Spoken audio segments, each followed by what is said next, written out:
Había varias cosas, varios. Vamos a ver quién tiene algo. Empezamos por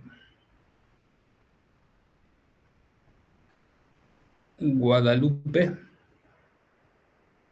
Guadalupe para Paraguay. ¿Está? Guadalupe. Guadalupe, Guadalupe, Guadalupe. No está. Ush.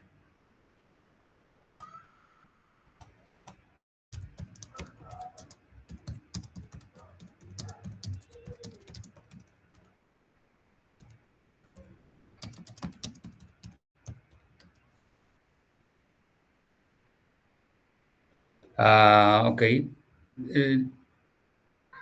El siguiente, por favor, va a ser Orestes Dante Vera. Dante.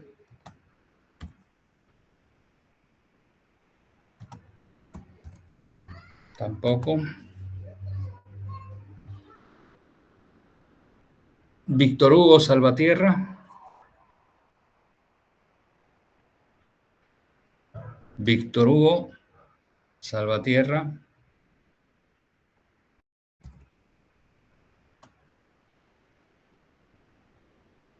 Cristian Ochoa.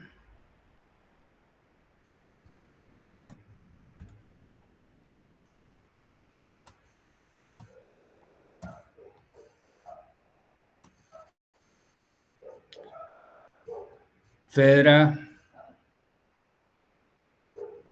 Fedra. ¿No está?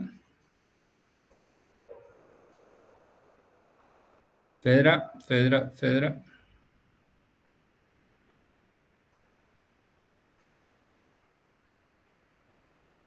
Vaya.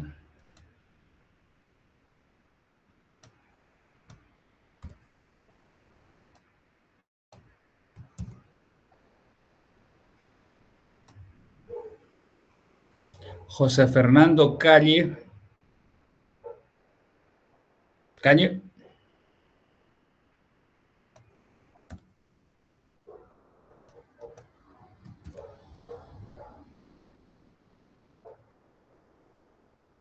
Maguín, Portugal.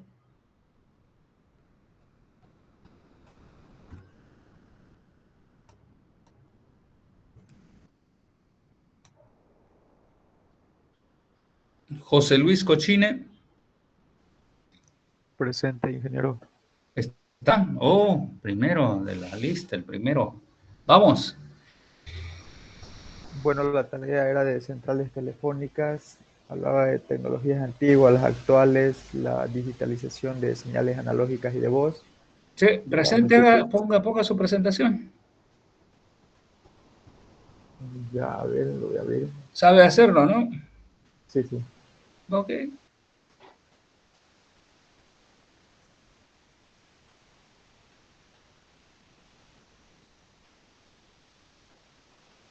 Se puede ver mi pantalla, ¿no? Sí, se puede.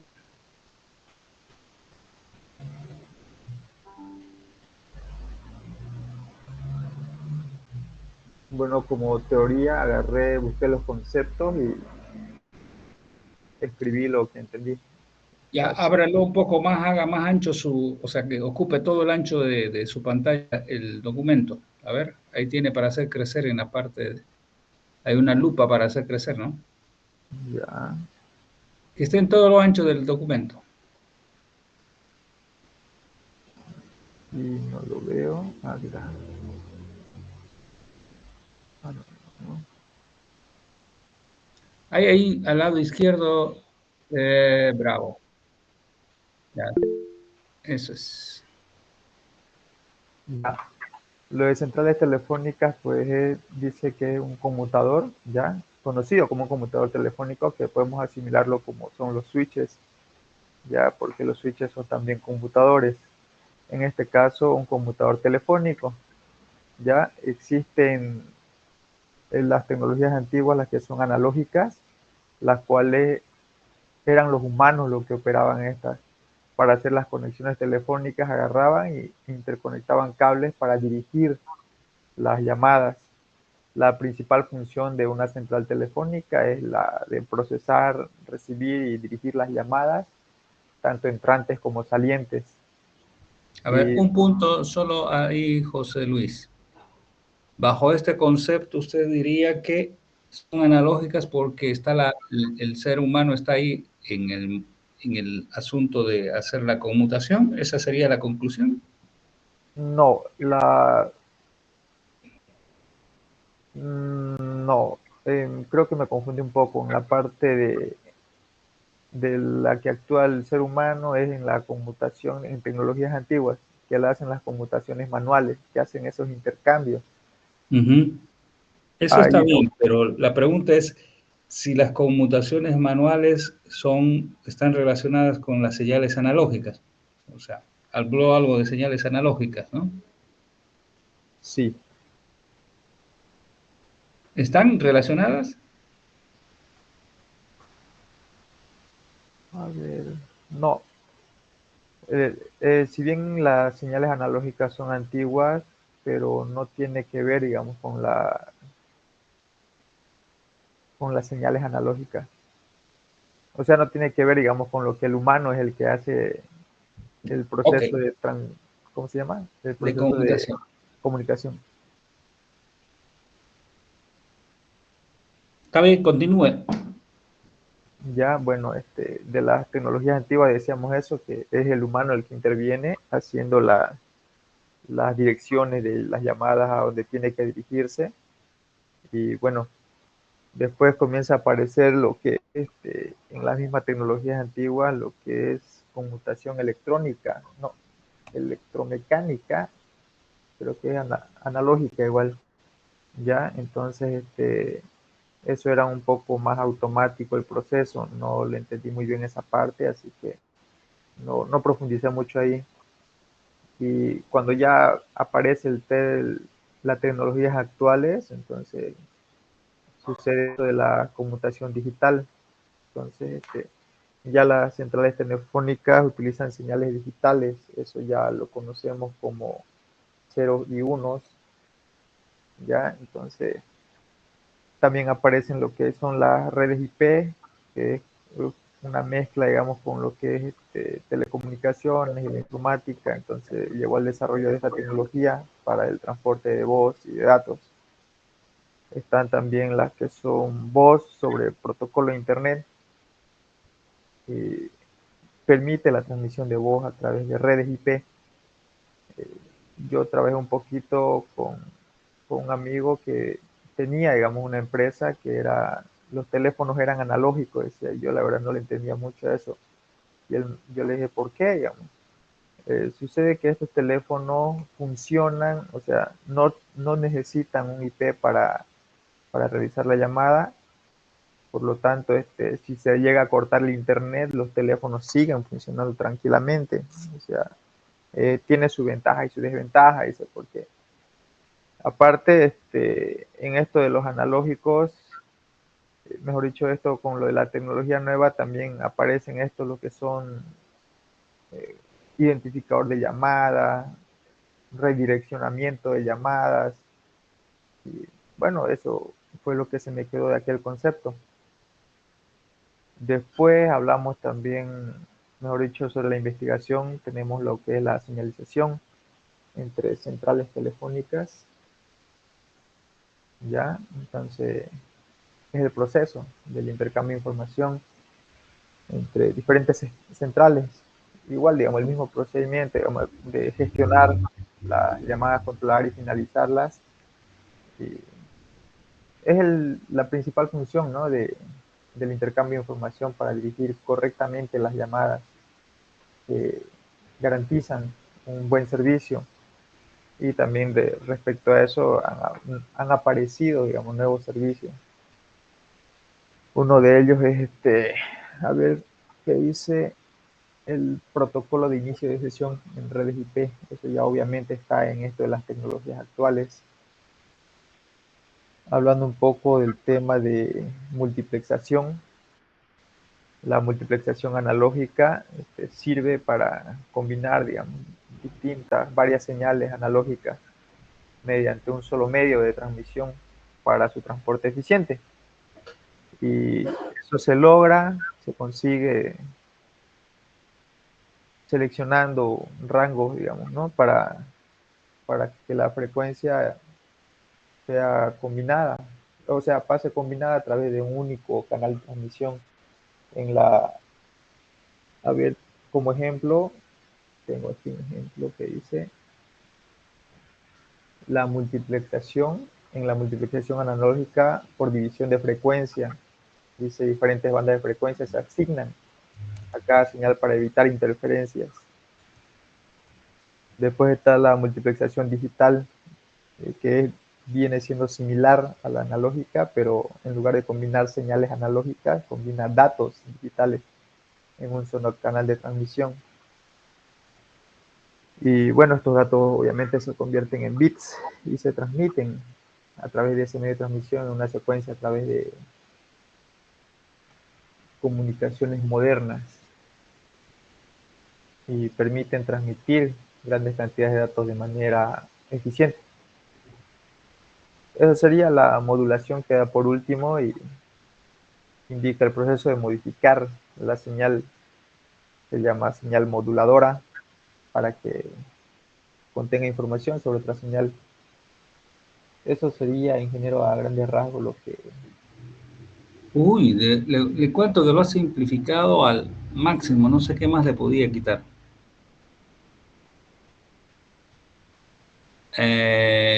Está súper comprimido, José Luis. No está, o sea, a ver, ¿qué le puedo decir? No es que esté mal lo que ha dicho, sino está muy resumido y al final no sé si le queda a ustedes algo del asunto, digamos, ¿no?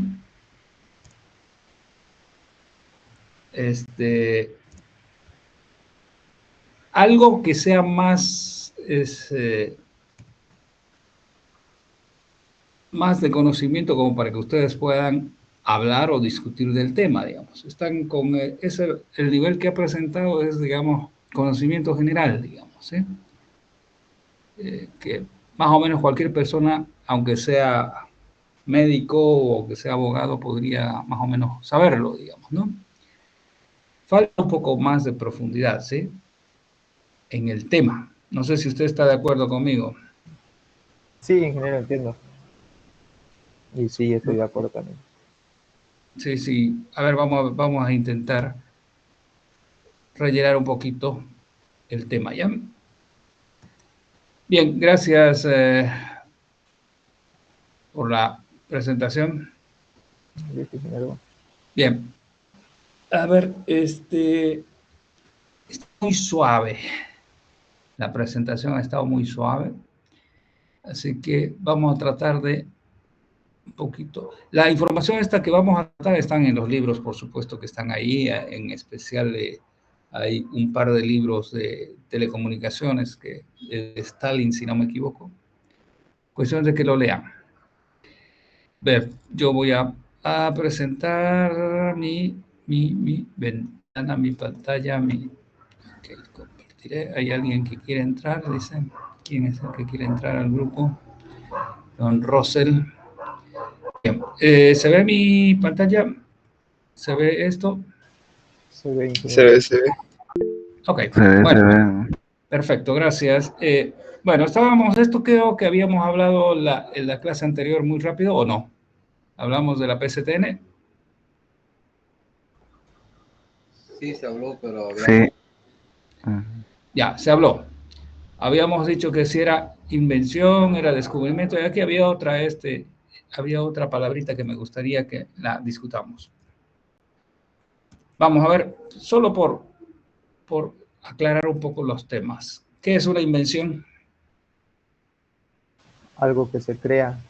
Algo que se crea, que no existía antes y que el ingenio del humano crea, ¿no? No hay, bueno, ¿solo el humano crea algo o no? ¿O también los animales? También los animales. ¿Crean?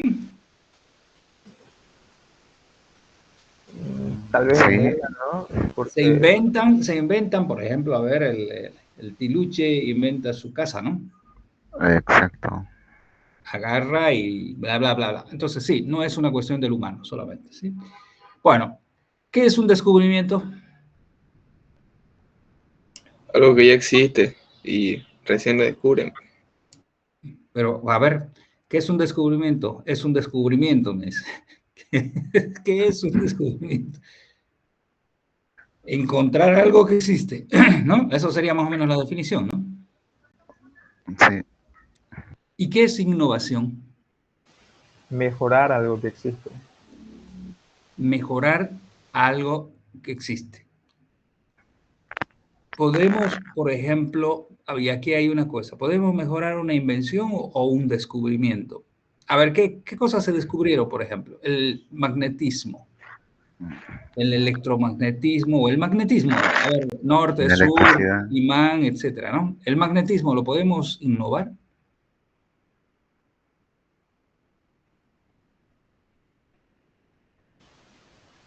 ¿Un celular podemos innovarlo?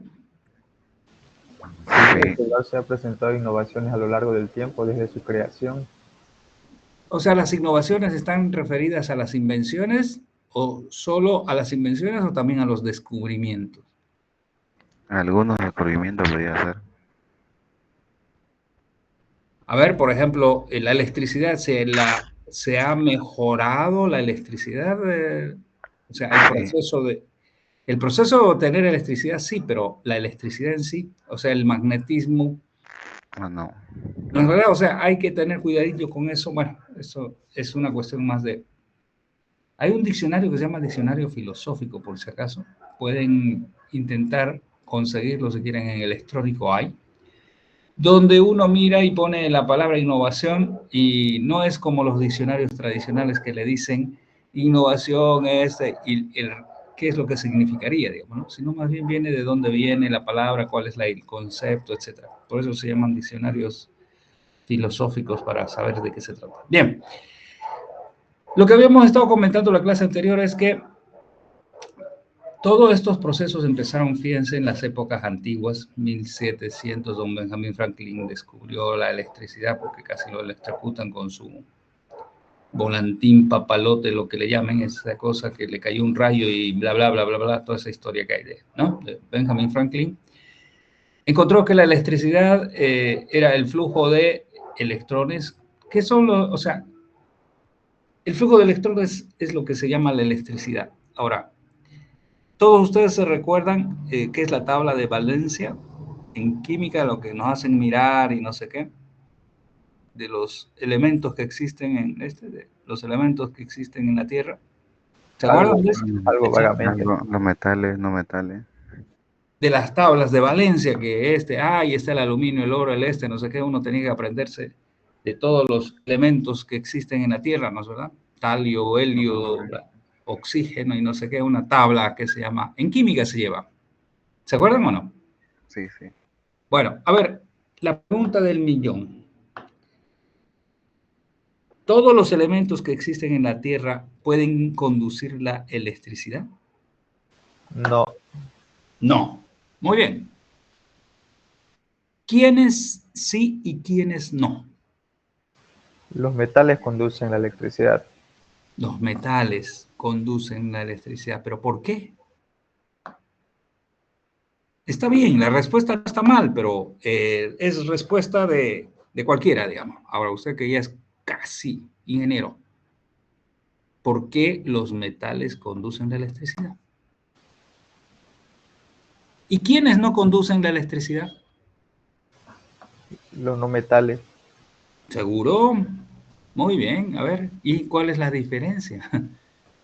en que los metales son sólidos y a través de ellos pueden circular los electrones Mire, con yo le mayor voy a poner facilidad. un ejemplo. Pues le pongo, a ver, ¿qué es lo que tiene usted en un interruptor en su casa? El botoncito ese que enciende y apaga la luz. ¿Le pasa corriente? ¿Conduce electricidad? No, No, no conduce electricidad, No. y es sólido. pero no es un metal. Sí, pero usted dice sólido. No es cuestión de que sea sólido, ¿no es verdad? Sí, tiene razón. Ok. ¿Cuál es la diferencia fundamental entre un conductor y un no conductor? Ingeniero, ¿no es la estructura por las que están compuestos? A ver, ponga un poquito más. Está por ahí yendo, está yendo por buen camino, digo. A ver, un poquito más. Prácticamente, no recuerdo la palabra, pero estamos conformados por mm, ciertas partículas que suelen ser más apegadas o más distanciadas. Entonces, los no conductores tienen, tienen esa capacidad. Unos son más apretados y otros más separados. ¿Cómo es eso? A ver, no, vamos para que no nos vayamos a... A ver, ¿qué es un átomo? ¿Y cuáles son los componentes de un átomo? Los átomos tienen protones y neutrones y es ¿Solo, la composición solo química protones y indivisible. neutrones? ¿Solo protones y neutrones? Electrones. Electrones, protones y neutrones. Ah, ok. Tiene esas tres partes, protones, neutrones y electrones. Los protones y los neutrones están en el núcleo. ¿Quiénes están girando alrededor de ese núcleo? Los electrones, ¿no? ¿O no? Sí, Eso, de toda esa teoría. Los electrones están dando vueltas alrededor del núcleo del átomo, de todos los átomos. Bueno, cuando ustedes ven la tabla de valencia, por eso se llama tabla de valencia, esa parte que nos enseñan en química y no sé qué, si se van a fijar ustedes, hay muchos elementos que tienen muchos electrones libres, o sea que están girando, pero ante el menor cambio de estado, digamos, una diferencia de potencial, esos electrones se pueden saltar de un lugar a otro, moverse. Entonces, hay unos que son más sueltos y otros que son menos sueltos. La de los metales, por ejemplo, todos los metales tienen un montón de electrones que están por ahí fáciles de sacar con una diferencia de potencial. Entonces, esos son los conductores. Mientras que los otros elementos que tienen bien agarrados a los electrones, que no les sobra electrones, ¿sí? Entonces es muy difícil que, aunque le apliquemos una diferencia de potencial, puedan circular sus electrones. Por eso es que ahí está la diferencia fundamental. Bueno, y ya en la vida práctica, ¿quiénes son? Los plásticos, los vidrios, las cerámicas, todas esas son aislantes. Se llaman mira, aislantes. Son aislantes porque no dejan y no permiten que circulen, o sea, sus electrones no se mueven de un lugar a otro, mientras que los metales son muy fáciles de mover, por eso que todos los conductores son metálicos, ¿sí? ¿Se capta la idea? yo, Pero hay un tema que después lo vamos a, o tal vez ahora lo podemos discutir un poquito. Hay un tema de unos elementos que salieron o que se investigaron y que se llaman semiconductores. ¿Han escuchado? Segurísimo. Son semiconductores. Por ejemplo, los semiconductores son aislantes un estado y son conductores en otro estado. O sea, por eso se llaman semiconductores. Y los semiconductores, uno de los semiconductores más usual, hay uno que se llama germanio y otro que se llama silicio. El silicio es el que más se usa en la actualidad y es la base para toda la tecnología actual. Chips y circuitos integrados, etcétera, etcétera, microprocesadores, bla, bla, bla, bla. Todo se hace con silicio. Entonces, esos se llaman semiconductores, no están ni en un extremo ni en el otro, o sea, son vidrio, pero si se le aplica ciertas condiciones, van a soltar sus electrones, por eso se llaman semiconductores. Bueno, no importa, vamos a lo que nos interesa. ¿Había alguna red de transmisión de datos? ¿Desde cuándo hay una red de transmisión de datos? ¿Quién me conversa? ¿Quién me dice, han debido leer? ¿Cuál será la primera red de transmisión de datos?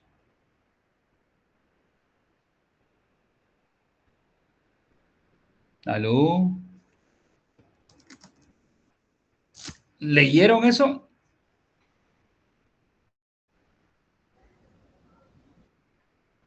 Hola, hola. Todos en silencio. A ver. ¿Qué dice? Andrés Chavarría. Anonymous Team. ¿Quién es el Anonymous Team?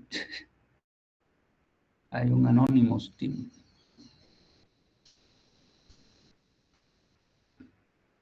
Bill, Michelle, Daniel, Cueto. ¿Vive? Buen día, ingeniero. Hola, buen día. ¿Qué opina? ¿Qué año habrá sido la primera red que permitía mover datos?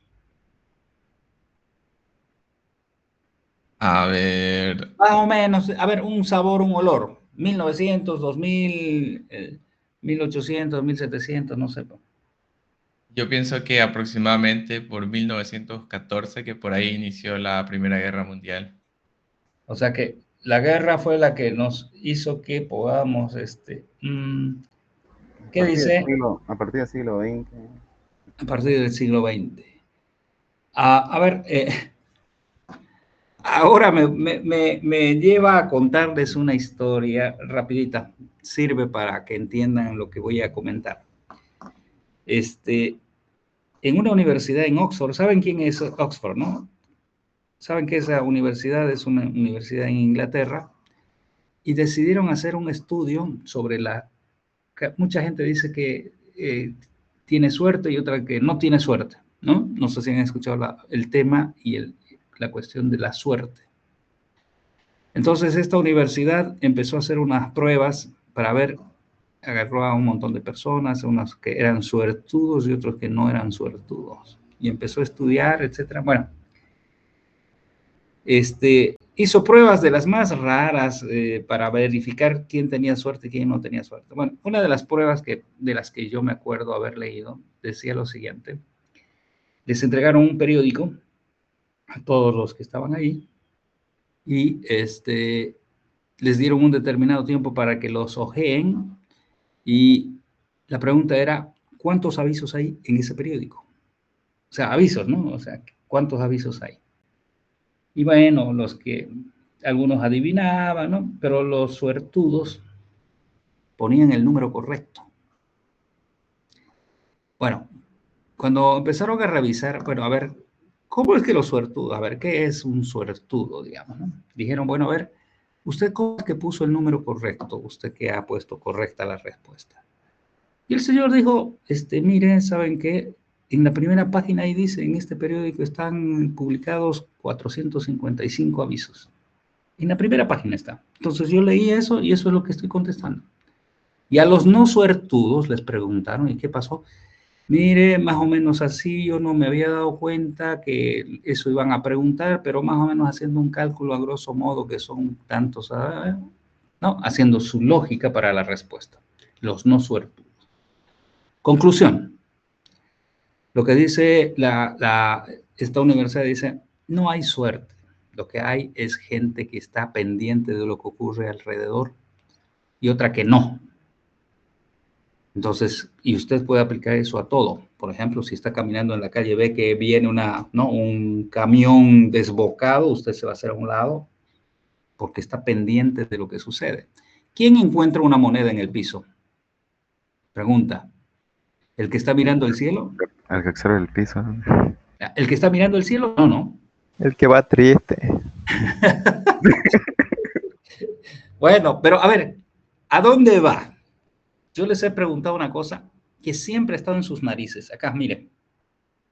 La primera red de datos fue desarrollada por este señor y dice que fue desarrollada todavía con datos exactos. 1836 Morse desarrolló su primer red de datos, que se llamó la red telegráfica o telégrafo. Esta red permitía transmitir datos, pues, de un lugar a otro, tan simple como eso. No sé si queda ahora claro para que ustedes tengan sean un poco más suertudos, observen el panorama, atiendan a lo que sucede. Ok, este señor Morse, solo conociendo, fíjense, 1836, significa que él conocía que la electricidad, conoció que habían formas de almacenar la electricidad, supo que el magnetismo estaba relacionado con la electricidad, y con todos esos datos dijo, bueno, yo lo que puedo hacer, y se fabricó el telégrafo. ¿Quién me comenta qué es el telégrafo? ¿O cómo funciona el telégrafo? ¿Alguien puede comentar? Podemos poner aquí, a ver, telégrafo, y va a mirar telégrafo eléctrico. Vamos a mirar, bueno, aquí están las fotos, una maravilla. Bueno, aquí como el internet, yo no sé por qué, pero acá está lo que inventó este señor, pero bueno, ¿qué era? Era un aparatito así,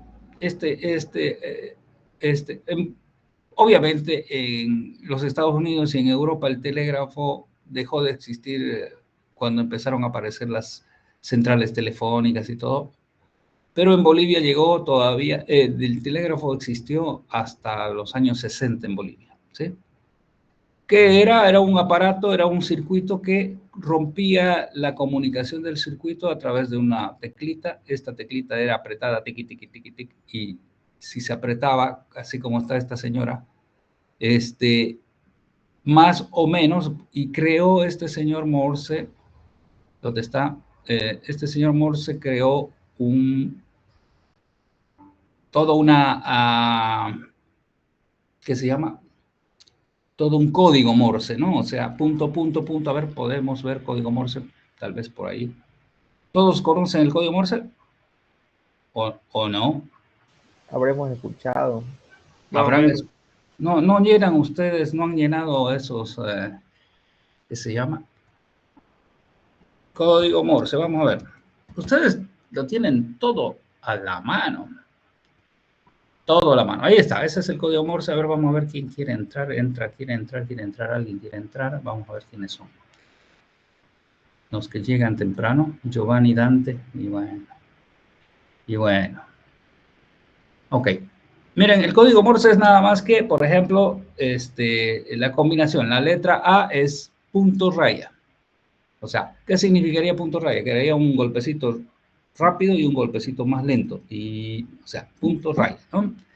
Entonces, este código Morse, lo que hacía era que el señor que estaba, el emisor, recibía el mensaje. Vamos a suponer que yo quería mandar un mensaje, un telegrama, y entonces esta persona, que es el que va a transmitir, hacía una llamada al otro lado, al otro que va a recibir, se sincronizaban con algún procedimiento. Oye, te voy a hacer 4 veces el tiki-tiki, y vos vas a estar ahí, y me vas a contestar con 4 veces, y entonces te empiezo a pasar el mensaje, ¿no? Y el mensaje dice punto raya, raya, punto, punto, no sé, pues todo lo que corresponda, digamos, ¿no? Al otro lado el señor hace la inversa, ¿no? A punto, punto, raya, eso es la letra A, esto es raya, punto, punto, punto, es la letra no sé qué, etcétera. Y el código se va trasladando de un lugar a otro. Y el mensaje, obviamente, llega al otro extremo. Por supuesto, parecía una locura, pero funcionaba perfecto. Y de hecho, mandábamos mensajes, telegramas, de un lugar al otro. ¿Cuál era la única problemática? La única problemática que existía es que esta señora y el receptor se enteraban del mensaje. Absolutamente, ¿no? Oye, Juana, vas a tener cuidado que tu novio va y nos vio, digamos, ¿no? Todo el mundo se enteró del asunto, digamos, ¿no? Entonces, bien, pero sí existía. ¿Ok? Bien, sigamos un poco en el avance. Ok, entonces, un poco más tarde de esto, se descubrió, bueno, por supuesto, la radio, ya en los años casi finales de los 1800, la radiocomunicación existe desde los 1900, antes de que hubieran guerras y todo lo demás. Pueden revisar los datos. Pero lo que sí fue interesante fue que este descubrimiento o invención, ¿el micrófono se descubrió o se inventó? ¿El parlante se descubrió o se inventó? ¿Qué dicen? Se inventó. Claro que se inventó, porque no había parlantes antes y tampoco había micrófonos antes, se inventaron. ¿sí?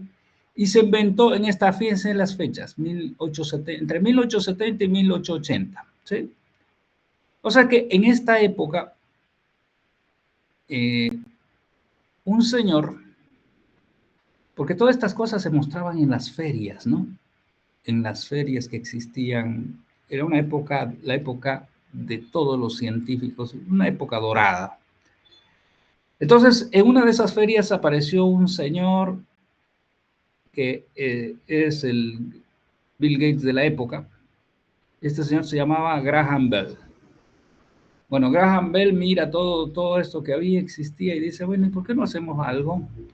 Y junta todas las cosas que habían y dice, bueno, lo que voy a hacer es, yo tengo aquí una persona que habla, esa persona que habla emite señales acústicas, pero las señales acústicas con este aparatito que es un transductor que convierte la energía acústica en energía eléctrica, y además como ya lo probaron, este señor Morse probó de que se puede transmitir señales eléctricas a cientos o a miles de kilómetros y funciona. Entonces, esta voz es una señal acústica, la voy a convertir en una señal en el equivalente eléctrico, y como el equivalente eléctrico lo meto a un conductor y el conductor lo va a conducir hasta donde yo quiera, kilómetros, decenas de kilómetros, cientos de kilómetros, y va a viajar casi a la velocidad de la luz.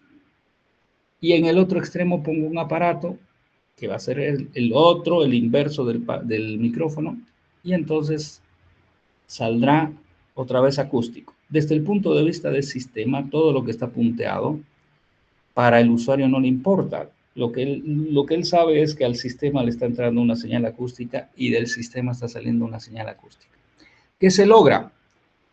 Con este sistema se logra hacer tele. Tele significa distancia y fonía, en realidad fonía, significa hablar a distancia. Entonces, lo que está hablando esta persona instantáneamente está siendo escuchada por esta persona. Entonces, poniendo un sistema de retorno igual a este, al revés, podrían hablar simultáneamente los dos. Es decir, lo que conocemos como ahora el teléfono normal. Entonces, este señor Graham Bell se inventó toda esta cosa, puso toda esta cosa junta y, bueno, desarrolló una de las industrias más grandes que hay. En el año 1876 creó una empresa que se llamaba American Telephone and Telegraph, porque había telégrafos en la época, y posteriormente se pasó a llamar los laboratorios Bell, en honor a este señor Bell, ¿no? Bueno, por supuesto, los primeros teléfonos que existieron eran una maravilla. Aquí, por ejemplo, miren, los teléfonos antiguos eran estos, fundamentalmente, estos eran los más antiguos, porque tenían que darle manijita, ¿no? Triqui, triqui, triqui. Tenía una campanilla, luego aparecieron otros tipos de teléfonos, y hasta que aparecieron los más modernos, ¿no? Los más modernos ya son los que ustedes, estos son antiguos, ¿no? Estilizados, estos son de los años 20, ¿no? De los años 20.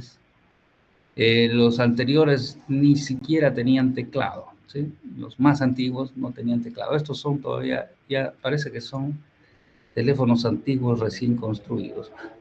No habían teclados en los primeros teléfonos. Lo que hacían era, como se ve en las películas, alzaban el teléfono y había una operadora y respondía, sí señor, me comunica con la policía, un momento, y era una persona la que hacía todo el trabajo, ¿no? A ver, entonces podemos poner aquí, a ver, centrales antiguas. Oh, más teléfonos antiguos a ver, vamos a poner teléfonos antiguos, originales. Veamos. No, estos no son antiguos, estos son modernísimos. Modernísimos, a ver, teléfonos antiguos, ¿qué dice? Hay que ponerle entonces teléfonos más antiguos. Más antiguos, así. No, nada. En el año 1900, no sé, 1800. Primera 67. generación, sí. A ver, vamos a ver. Teléfonos de Graham Bell. No hay nada. No hay imágenes de... Bueno, pero sí, aquí está Graham Bell, ¿sí? Por lo menos para mirarle la cara. Aquí está el teléfono de Graham Bell. No tenía teclado, nada, tenía aquí tenía el micrófono y este es el parlante, ¿no? Este señor es el que se hizo famoso por el tema de... Hay una polémica, por si acaso, yo por eso he puesto en la lámina está colocada que es Graham Bell o Meucci, ¿no? Durante toda la vida se creyó que era Graham Bell el que había inventado, pero dicen que es este señor Meucci el realmente, y después de muchos años de no sé, juicios, qué será, por qué es lo que hicieron, le quitaron la patente a Graham Bell. Pero qué importa, eso sucedió hace más de 150 años, así que además el señor está muerto, no creo que se enoje, ¿no? Entonces, bueno, esa es la evolución. Uy, esta es el teléfono de Graham Bell, ahí está. Seguro que estos eran los inicios. Aquí está el micrófono, aquí está el parlante. En estas fotos que aparecen por ahí deben ser las... ¿sí? Adiós al... Oh, ¿qué tal está? Leen ese título. Al impostor, bueno. Descubrieron que no era él el original y entonces aparentemente... La mala historia dice que Graham Bell y Meucci presentaron casi simultáneamente, pero Graham Bell pidió a sus amigotes adentro de que la patente que él había solicitado la traten primero que la del otro, y entonces así es que él obtuvo la patente, algo así, alguna historia así. Bueno, no importa, no se importa. La idea es esa. Bueno, entonces, volviendo a la lámina. Este señor, entonces, Graham Bell, desarrolló un procedimiento que permitía enviar la voz a través de un artilugio nuevo, que era su invención, y que permitía que la voz viajara distancia. Esto era una maravilla, porque imagínense si usted quería hablar con su tía, prima, hermana, que estaba en otro pueblo de aquí en Montero, sin este artilugio o esta red de comunicación no podría hablar, ¿sí? Antes lo que se hacía era mandar nomás una paloma mensajera o una carta o algo, pero bueno. Bien, entonces este señor probablemente lo que hizo al principio es, lo que hizo al principio probablemente fue desarrollar su empresa. Lo que él hizo es crear la empresa. Entonces estaba la casa de Graham Bell y posiblemente la primera conexión que le puso fue a la novia, no lo sé. Pero la novia le dijo, oye, yo quiero comunicarme con mi madre, ponerle a mi madre, le puso a la suegra. Entonces la madre de Graham Bell, que supo que la suegra tenía, le dijo, ¿y a mí por qué no? Y así sucesivamente, todo el mundo quería tener el teléfono, el tío, etc. Y entonces la madre quería hablar con la novia, entonces tuvo que hacer creó la topología maya, todos contra todos, ¿sí? El único problema de esta topología maya, que es muy buena, cuando tenemos pocos elementos, ¿sí? Pero es muy mala cuando tenemos muchos elementos. ¿Por qué es mala? Porque la cantidad de elementos que necesitamos acá para la cantidad de cables que me llega en una topología maya está en función del número de elementos de la topología. Si tengo 1000 elementos, aquí me van a llegar 999 cables. ¿Estamos de acuerdo? Sí. ¿Sí? Entonces eso es una locura. En Santa Cruz tenemos 100.000 líneas telefónicas. Si fuera esta topología, tendría que tener 999.000, ¿no? O sea, 99.999 cables en mi casa. Imposible. O sea, la topología maya no es escalable, ¿no? ¿Funciona? Ok. Correcto. Pero no es escalable. ¿Qué significa que no sea escalable? Que no puede crecer mucho. Exactamente. Entonces no puede crecer mucho porque ya estamos hablando, hay una cosa que se llama el síndrome del n cuadrado, le llaman en esta parte, ¿no? O sea, si usted hace un cálculo, va a encontrar que el número de elementos de cables que se necesitan en la red, o sea, cuando hablo del número de cables, significa cable 1, cable 2, cable 3, cable 4, cable 5, cable 6, cable 7, cable 8, cable 9, cable 10, o sea, el número de cables que tendría que meter, digamos, ¿no? Se llama síndrome de n al cuadrado. Pueden leerlo por ahí o hacer su cálculo ustedes. Esto se hace en, ¿qué se llama? En inducción matemática, ¿no? En inducción matemática, por ejemplo, yo puedo decir, a ver, tengo dos elementos, este con este, y a ver, voy a poner más. Este con este se van a conectar, sí. Aquí hay dos elementos, este se va a conectar con este y se va a conectar con este. Son tres elementos y así puedo poner, este se va a conectar. Hola, hola, ¿quién está con su micrófono? ¿Alguien? ¿Alguien? Franz Rivera. Su teléfono, Ya. Ok. La primera conectividad es cuando tenemos dos elementos. Cuando tenemos dos elementos, conecto con un cable. ¿Sí? La segunda conectividad es cuando tengo tres elementos. Conecto aquí uno, conecto aquí dos, y todos están conectados en malla, conectando este tercero. Bien. Cuando tengo cuatro, hago este con este, hago este con este, bien. Hago este con este acá. Y este con este. ¿Hasta ahí estamos completos o falta? Hola, hola. ¿Falta o estamos completos? Falta. Falta. Este con este. Y faltaría finalmente este con este. Ahí realmente ya tenemos todos, cada uno de los usuarios. Vuelvo otra vez a repetir. ¿Se acuerdan lo que les decía? Aquí va a haber el número de elementos menos uno. Aquí va a haber el número de elementos menos uno. Siempre será la misma idea, pues fácil. Tengo que comunicarme con todos en la topología maya. Entonces tengo tres o hay cuatro elementos. Entonces, bueno, a ver, aquí la historia sería así. Aquí tengo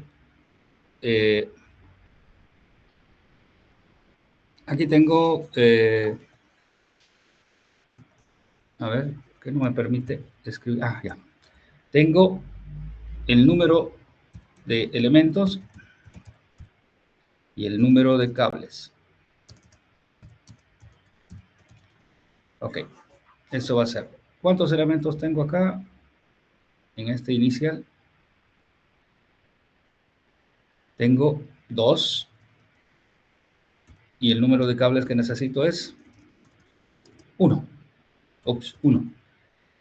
Aquí tengo 3 elementos. ¿Y el número de cables cuántos son? 3. Aquí tengo 4 elementos. Y el número de cables que tengo es, ¿cuántos son? ¿Cuántos cables ven? 6.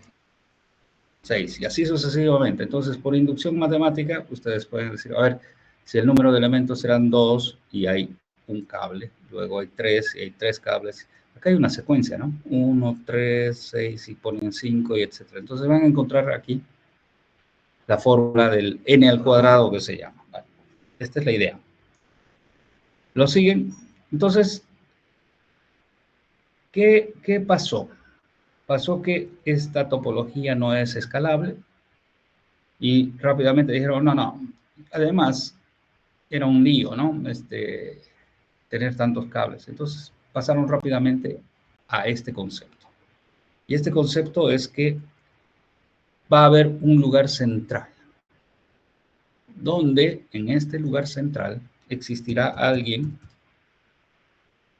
en este caso algunas señoras, ¿Por qué las mujeres? Esa es una buena consulta que deberían ustedes averiguar.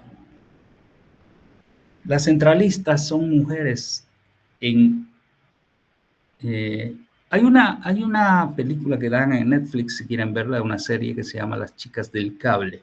Les sugiero que lo vean, no para ver la serie, para ver la operación de las centrales de los años 1910-1920 en Madrid. Realmente es interesante porque ahí se ve un poco la tecnología, además de la historia, digamos, ¿no? Pero se ve todas estas cosas de cómo conectan, cómo desconectan y cómo son, todas son mujeres, ¿no? Bueno, ¿qué hacía entonces el usuario? El usuario, todos los usuarios están conectados a la central, levantan el teléfono, aquí en este panel aparecerá un foquito que dirá que este señor quiere el servicio, esta señora agarra, enchufa y directamente habla con este señor le dice, operadora, quiero comunicarme con la central telefónica o con la policía o con la farmacia. Entonces, ¿qué pasaba? Estas señoras eran como la Biblia, conocían obviamente no habían tantos usuarios al principio, miles quizás, pero se dividían, conocían, usted quiere hablar con la policía, quiere hablar con correos, quiere hablar con no sé qué, quiere hablar con no sé cuánto. Y por último, habrán tenido algún método para decir, yo quiero hablar con Maite Flores. Ok, a ver, espere un ratito, Maite Flores, y habrá como una guía, ¿no? Para saber en qué huequito estaba ella y ¡pum!, engancharse ahí. Ahora, en la época cuando se comenzó, no había forma de recabar ningún tipo de información. Si este señor A llamó a este señor B, no quedaba registrado en ningún lado. Solo la señora que había hecho la conexión podía decir, sí, se conectaron, pero yo no sé cuánto tiempo estuvieron hablando, bla, bla, bla, bla, bla. Con el paso del tiempo y la evolución de esta central tecnológicamente fue evolucionando.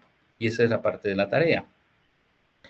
Fue evolucionando y se fue convirtiendo, esta posiblemente era manual, luego se convirtió en electromecánica, a válvulas incluso que hubieron, electromecánicas, paso a paso, crossbar, son tecnologías que lo único que hacen es conectar el abonado A con el abonado B.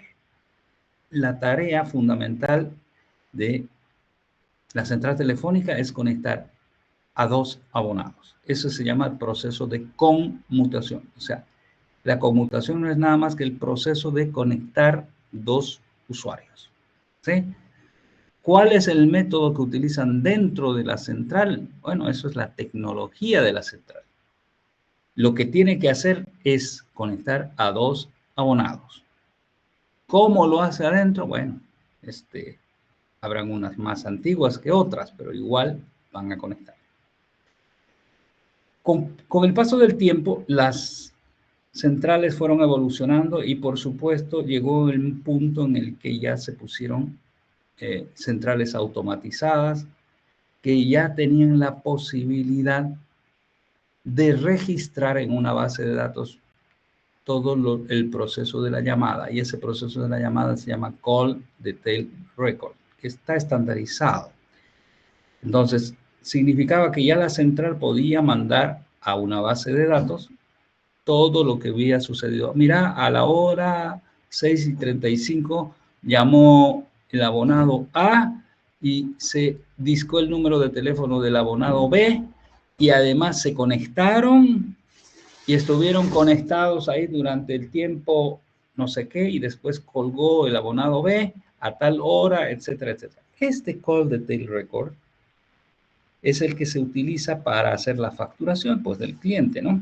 Es decir, bueno, a ver, este cliente A, ¿cuántas veces llamó? Aquí está el detalle, la suma de minutos, tanto tiempo, multiplicado por el precio por minuto y no sé qué, y ahí sacan todos. Pero no solo sirve para eso. Ahora este Call Detail Record es mucho más grande con la cuestión de los celulares. Con la cuestión de los celulares, aquí todo su celular, apenas lo tiene usted encendido, aunque no lo use, está mandando información a una base de datos que es muy parecida al Call Detail Record, pero es de posicionamiento. Estoy en tal lugar, estoy conectado a la torre del barrio X, Y, Z, y después cuando se va moviendo va diciendo, ya me cambié de torre. Por eso es que se puede tracear o traquear, como quieran, a los móviles, fácil, aunque usted no hable. ¿Sí? Entonces, bueno, las centrales telefónicas siguen teniendo más o menos la misma funcionalidad de siempre, conectar dos usuarios. A los usuarios que no les interesa qué es lo que hagan adentro, por supuesto, que si los están registrando o no los están registrando, eso es un tema que hace y maneja la central telefónica. Bien. Desde tiempos inmemoriales, la voz que está aquí es una señal ¿de qué tipo? ¿Digital o analógica? Aquí esto. ¿Qué opinan? ¿Qué tipo de señal será? O la pregunta sería, bueno, ¿qué es una señal analógica? ¿Qué es una señal digital? ¿Mm? ¿Señales? O, Las señales analógicas no tienen un patrón. En cambio, ¿cómo un patrón? ¿Un jefe? ¿A qué se refiere? una secuencia ordenada, por decirlo de una manera. A ver, voy a poner aquí, ¿qué es una señal analógica y qué es una señal digital, no? ¿Cómo podríamos definir una señal analógica? ¿Quién ha visto que algunos de ustedes son ayudantes de matemáticas? ¿Quién es el ayudante de matemática? A ver. ¿Hay alguien que sea ayudante de matemática ahí? Hola, hola.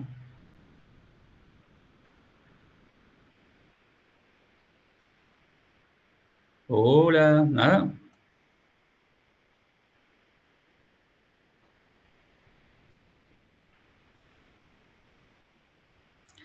A ver, pueden haber definiciones diversas, pero la vamos a tratar de simplificar rapidito.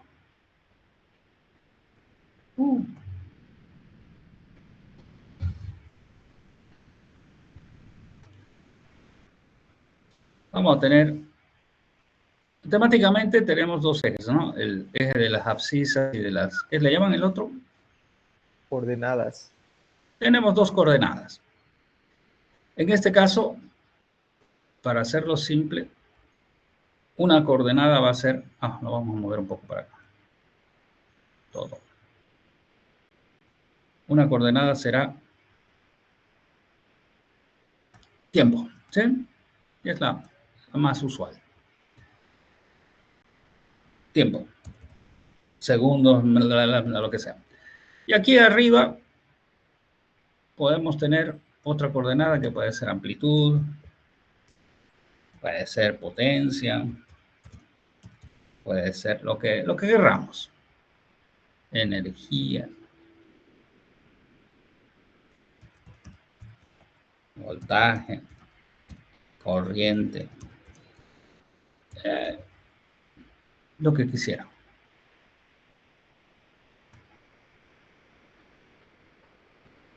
Bien.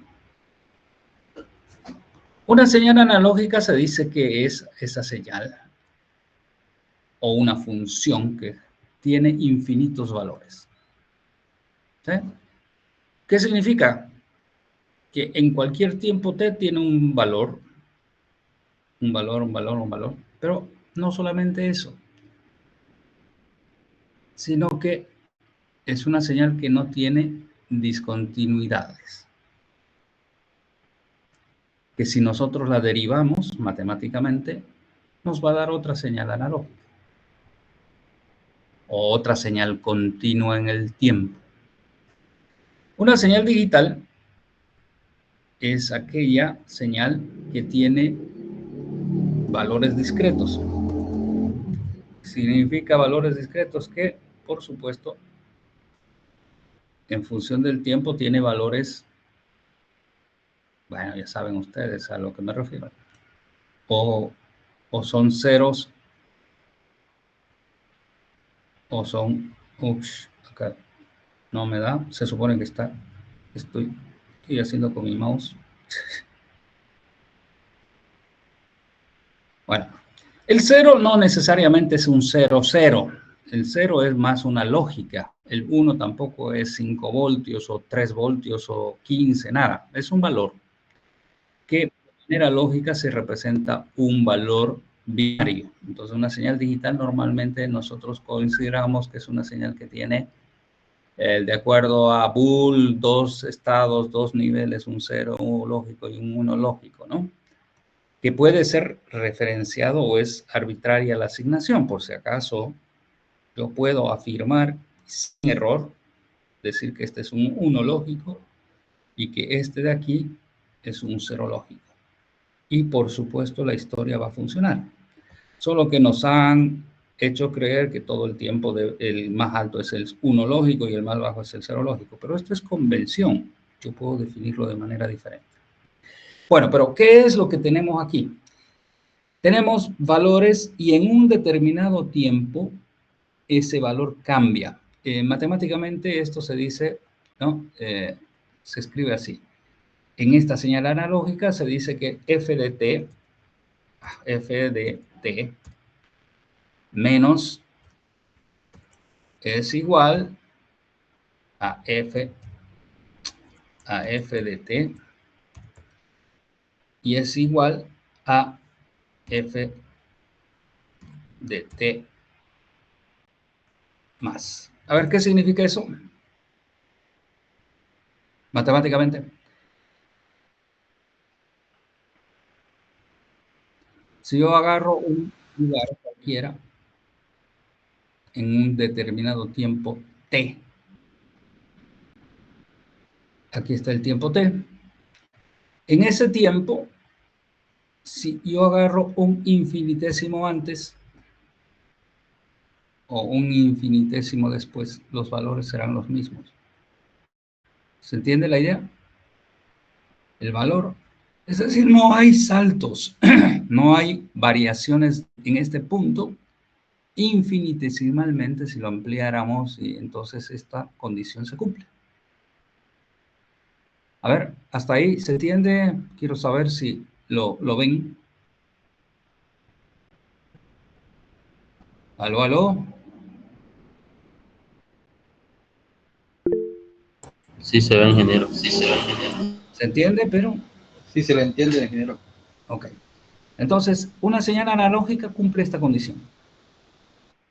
3 valores, uno un infinitésimo antes, un infinitésimo después.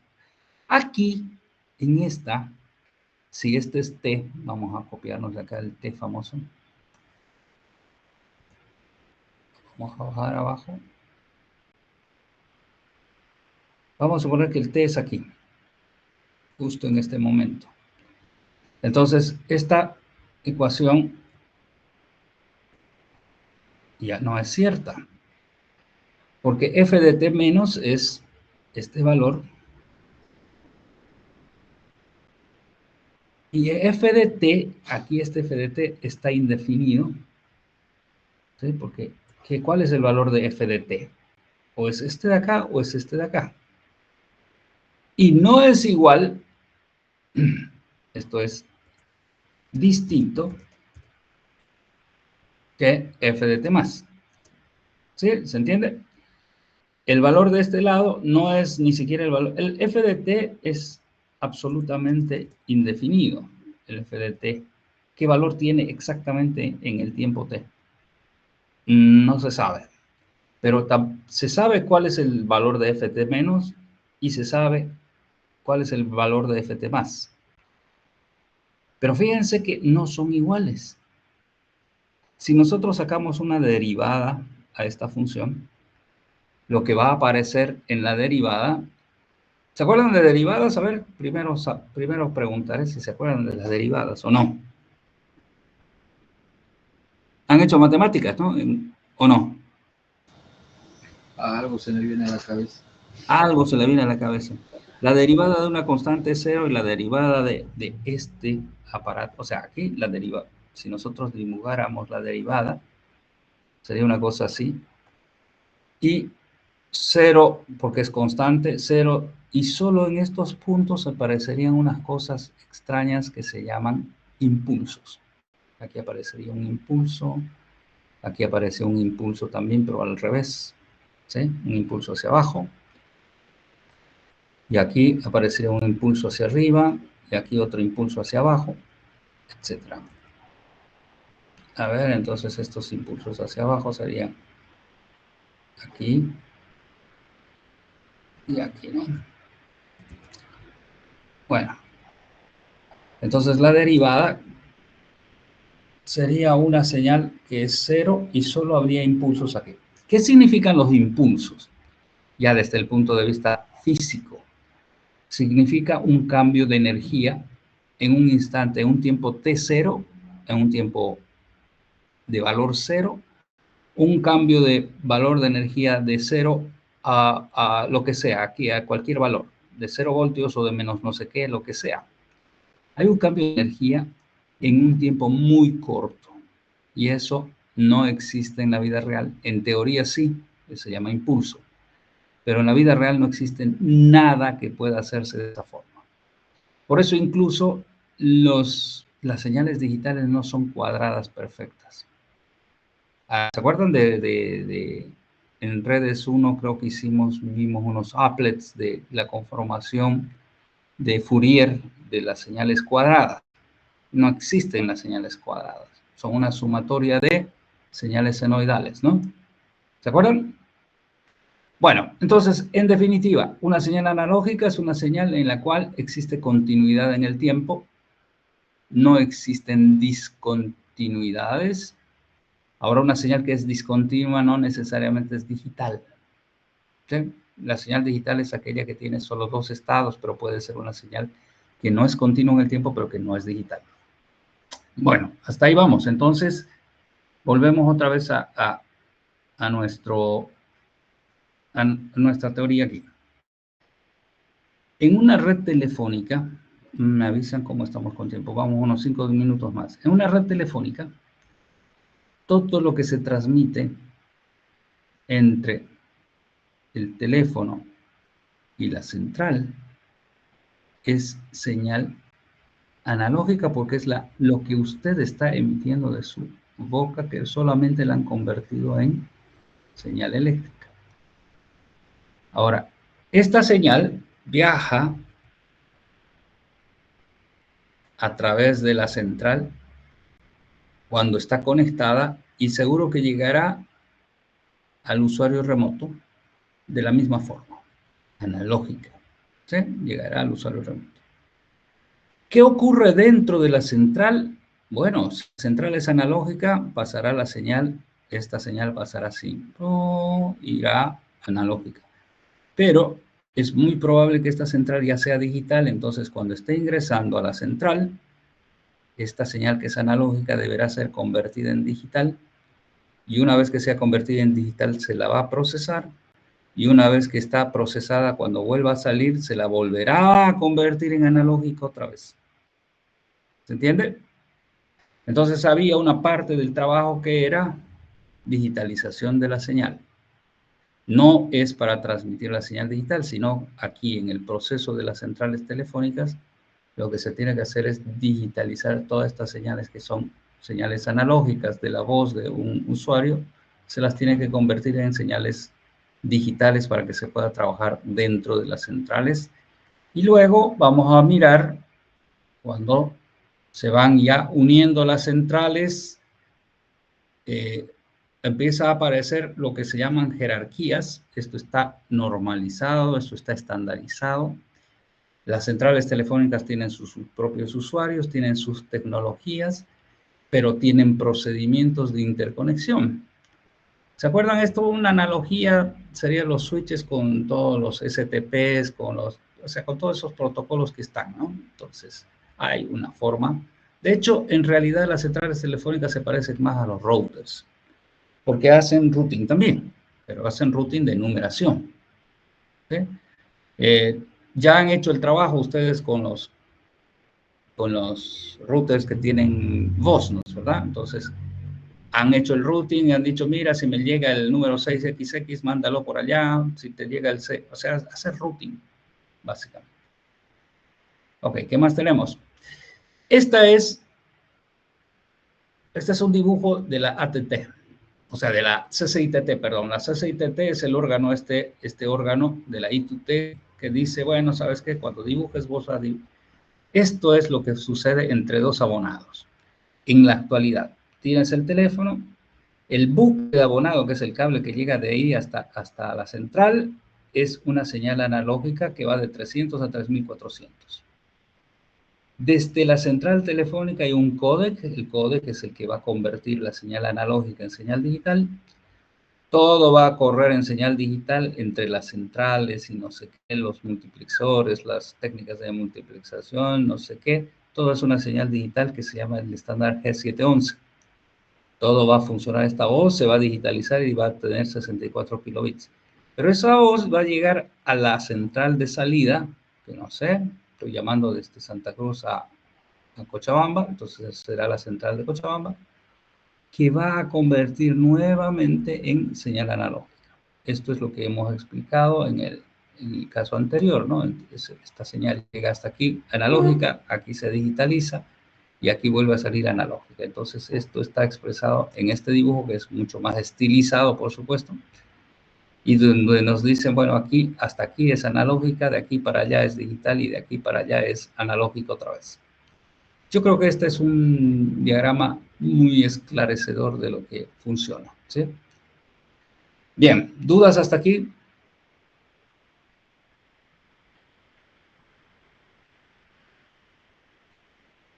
Hola.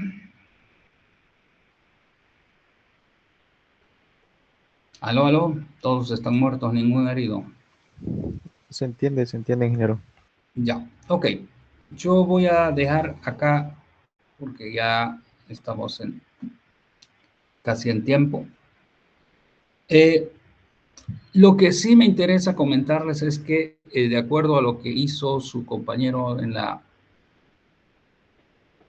la exposición del tema, está muy suave, digamos. Entonces, lo que voy a hacer es volver a hacer el trabajo número, no sé qué era, el 13B, pero póngale un poco más de contenido que no sea del que le cuenta el peluquero para que no mueva su cabeza, digamos, ¿no? Sino que sea un contenido un poco más formal y serio, digamos, para que hablemos más de ingeniería que de lo que es y qué hace es fácil decir. Cómo lo hace es el conocimiento del asunto, ¿no? ¿Ok? ¿Dudas? ¿Preguntas? ¿Nada? Eso es lo malo del virtual. Todos se callan. Adriana, Paul, Jenny. No hay dudas, ingeniero, por mi parte. No hay dudas. Qué bien. El sábado 4 se verá. No se olviden, sábado 4 es el examen. Bien. Que tengan buen día. Entonces voy a volver a publicar la versión B del trabajo de centrales y todo, pero pónganle un poquito más de ánimo al asunto, ¿sí? Nos interesa cómo lo están haciendo. ¿Quién es Anonymous Team? ¿Hombre o mujer? Identifíquese. Buenos días, ingeniero. Hombre. Hombre, ya, bueno. Anonymous. ¿Por qué está así? Tiene que cambiar su nombre. No sea tan anónimo. Entré con otra cuenta, ingeniero. Ya. Pensé que estaba con la cuenta principal. Con una cuenta anónima. Bueno. Ok, señores, que tengan buen día. Me pasaron un dato desde la FUP de que mañana se empieza otra vez presencial. ¿Hay alguien que haya recibido esa información? Sí, seguramente para apoyar en la marcha. Sí, pero se ha